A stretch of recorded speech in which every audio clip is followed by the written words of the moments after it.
Hey, how you doing? Hope you're having a good one today. I've been really looking forward to talking about this because Ghost of Yotei just got its update 1.06. And man, there's a lot to unpack here.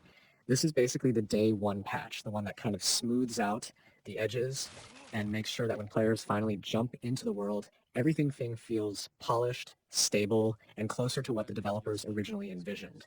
Now, I know the idea of patch notes doesn't always sound thrilling, but the thing is, with a game like this, the difference between playing it without the patch and playing it with everything that's been fixed or tweaked is night and day. So, what I want to do here is take you through everything in a way that feels more like we're just hanging out, talking about what's new, what's changed, what's been fixed, and why this patch actually matters more than you might think. So, let's start with the most obvious thing people usually care about when they hear about a new update: performance and stability. That's the core of how a game feels minute to minute. If it stutters, if the frame rate dips, if the lighting looks janky in some areas, it pulls you out of that immersion, right? The developers clearly knew that because this patch really leans into performance improvements. They specifically mention things like improved environmental rendering performance, which is huge for a game set in a landscape as stunning as Yotei's. You're talking snow-covered mountains, deep forests, villages, shrines, hot springs, fox dens, caves, the whole deal. When a game world relies so much on atmosphere, on making you feel like you're standing right there in that landscape, performance issues can kill the vibe. So now, the fact that they've optimized rendering means less lag when you're running through these areas, less pop-in of textures, and generally smoother visuals. And honestly, smoother visuals make combat better too, because timing in Ghost of Yotei's system is everything. Speaking of visuals, the patch also tackled ray tracing. Lighting is something a lot of people might not consciously pay attention to, but you definitely feel it. When shadows don't line up right, or when reflections behave oddly, it makes the world look less real. They addressed issues with ray traced lighting, which means you're going to see more accurate reflections, softer shadows, and that overall sense of realism when light bounces off surfaces. Imagine being in a dark cave or walking under tree cover with little patches of sunlight poking through the leaves. Those little lighting details now look sharper and more natural. For people who play these kinds of games to just wander around and soak in the scenery, that's a game changer. Another major thing here is stability. Before this patch, there were reports of rare crashes when you were just idling, or even during the process of loading saves. That's a nightmare scenario because nothing ruins momentum more than losing progress to a crash. With this update, those issues are supposedly fixed, which is going to make the overall experience way less frustrating. It even mentions photo mode stability, and I think we can all agree in a game this beautiful, photo mode is basically a feature you're going to use constantly. You don't want the game crashing right when you're trying to capture that perfect cinematic shot of your character standing in the snow with Mount Yotei in the background. Now, gameplay fixes are where this patch gets really interesting because the list is massive. Let's talk audio first. They made it so that impact sounds actually better match the surfaces you're hitting. That's one of those little immersive touches where you probably didn't notice it was off, but now that it's fixed, you'll realize it makes a difference. Hitting stone, slicing through bamboo, stepping through snow, each of those should feel unique, and now they do. They also went through and cleaned up a ton of mini-game issues. If you've ever played Ghost of Tsushima, you'll remember those side activities like the bamboo chop. Yode takes that concept further, and apparently some of these mini-games weren't behaving correctly, like the bamboo chop and Zeni Hajiki. Those have been polished up so that they feel fairer, less buggy, and more satisfying. Because nothing kills the fun of a mini challenge faster than realizing you lost not because you messed up, but because the game wasn't responding properly. Combat camera transitions were another focus. During interrogations or combat scenarios, the camera would sometimes shift in awkward ways that broke the flow of the action. Now it's smoother, and that makes such a difference in a game where atmosphere and cinematic flair are half the appeal. There's also a balance pass here: weapon adjustments, charm adjustments, tweaks to stealth kills. This kind of fine-tuning is crucial because Ghost of Yotei doesn't want combat to feel like pure hack and slash. It wants you to feel clever when you sneak, powerful when you strike, and tactical when you switch gear or abilities. So, if stealth kills feel more rewarding and less buggy, if weapon balance feels tighter, the overall combat experience just improves drastically. Another cool tweak was about missions. They fixed issues where dialogue would get cut off or progression would get blocked by weird bugs. That's important because the last thing you want when you're caught up in a story moment is for the scene to break or just not trigger properly. They also made it so horses don't interrupt missions in awkward ways anymore.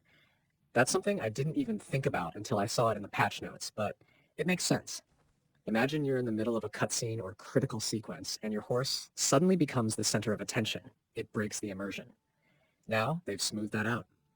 One of the spicier details is about bounty targets. Apparently, before this patch, you could actually decapitate bounty targets, which might have been cool in theory, but it also broke progression since you obviously needed them alive for story or gameplay reasons. That's been fixed, so you can't do that anymore. Similarly, wolves got some adjustments. Abilities tied to them weren't behaving correctly in some cases, so now they're working as intended. These are the kinds of tweaks that don't necessarily sound flashy, but they make the game run more consistently, which ultimately makes the experience way more enjoyable. And here's something neat. They now allow you to open photo mode while camping. That might sound like a small detail, but for players who love documenting their journey, this is massive. Sometimes the most serene, picturesque moments are the little pauses, setting up camp, watching the fire burn, or sitting under a tree. Being able to freeze that into a photo is a big quality of life improvement. The loot and economy system also got some tweaks. They didn't go super deep into exactly how, but we know it's been refined so that it feels more balanced. That's important in an open world because if you're constantly drowning in resources or struggling because everything feels too scarce, it throws off the rhythm. The tutorials, too, were adjusted so they're less intrusive and better integrated. Animation and cinematics also saw a ton of love in this patch. You know how sometimes cutscenes have weird clipping, like armor pieces going straight through your character's arms or weapons floating awkwardly on a belt? Those moments are immersion killers, and they've worked to fix them. They've also improved foot placement, weapon draw animations, and those awkward transitions where your character stows a weapon. All of this means that both cutscenes and general gameplay flow better, and you spend less time noticing video game stuff and more time feeling like you're actually in that story. Cinematics transitions got smoother too. Instead of those jarring shifts between gameplay and cutscenes, you'll notice it now feels more seamless. And when you're talking about a game that's basically trying to make every moment look like a samurai movie, that's really important. The environment side of the patch is also worth talking about. Hot Springs, those onsen areas, have had their assets and layouts polished up. That's really cool because they're such a peaceful part of the game, and for a lot of players, those are memorable moments.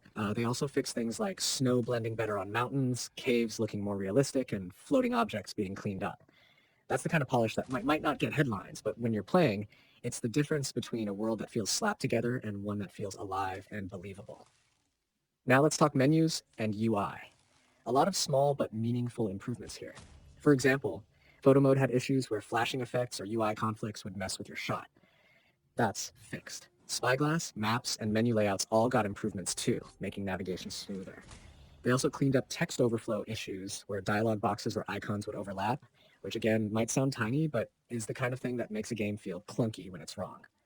Updated skill videos, better marker legibility, fewer unnecessary pop-ups. It's all part of making the interface more intuitive and less distracting. They even fixed some bugs in inventory and loadouts, which is a relief because nobody likes having their carefully crafted build broken by a glitch. Here's the thing. All of this together makes the game feel like a much more complete product right from day one. If you pre-order digitally, chances are you already had this patch downloaded without even realizing it. If you're planning to grab a physical copy, you'll need to download it before you start. And honestly, I'd say it's essential. Playing without this patch is basically playing a rougher, less stable version of Ghost of Yotei.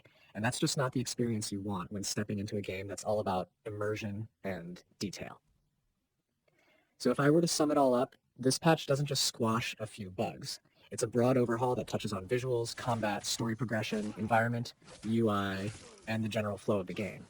It's like the developers knew exactly where the rough edges were and sanded them down so that when the full player base finally gets their hands on Ghost of Yotei, what they're experiencing feels polished, cinematic, and respectful of their time.